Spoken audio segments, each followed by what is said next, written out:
Hey everybody, this is Bo. We're back in the Sports Lounge. We're going to shoot the signal all the way over to Cornell University, where we're going to get a chance to a developing legend at that program.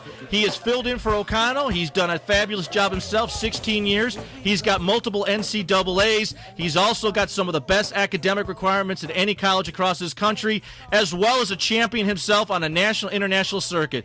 He is head wrestling coach Rob Koll. How you doing, sir? I'm doing great. My God, I couldn't have said it better. I wrote it myself. Holy buckets, thank you. Hey, you know what? It's a pleasure to talk to somebody, and I just got to say right off the bat, is there anywhere finer than Carolina?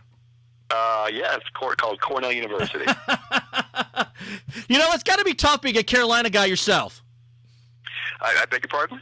I said it's going to be kind of tough to be a Carolina blue, then you got a Cornell red. Oh, good God. You know, especially since I developed a hatred for NC State over the years at Carolina, and then I had to had the kids throw on that red. It was painful for a couple of years. You know, it had to be like someone disemboweling you in a blood match.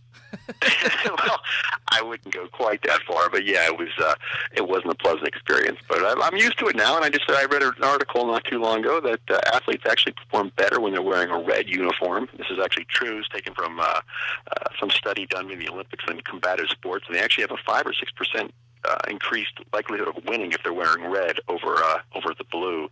So I'm going to stick with the red. Yeah, I think Bobby Knight would agree with you on that as well. Yeah.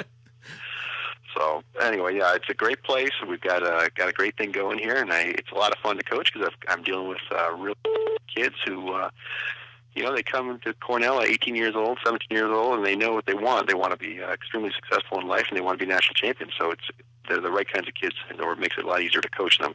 Well, you know what? Being at an Ivy League school, you've got a lot of academic requirements required for those students. They are primarily an academic, achievement school. This is not a blue-collar school. This school is, you've got the best of the best going there. And for you to have the level of success is totally a credit to you, your program, the university, the alumni, and then lastly the students for having the commitment, because your record is off the chart. I mean, you're just a huge juggernaut in the community of wrestling. Okay. Is that a question or is that a statement? I appreciate it. I mean, if I answered that question, my God, my mom would scold me for lack of humility. Holy smokes. Yeah, I got to give credit to our alumni and our administration, because if it weren't for the support, we've got this beautiful wrestling center, unlike anything else in the world. It's 15,000 square feet. It was $4.5 million, and it was completely donated by alumni.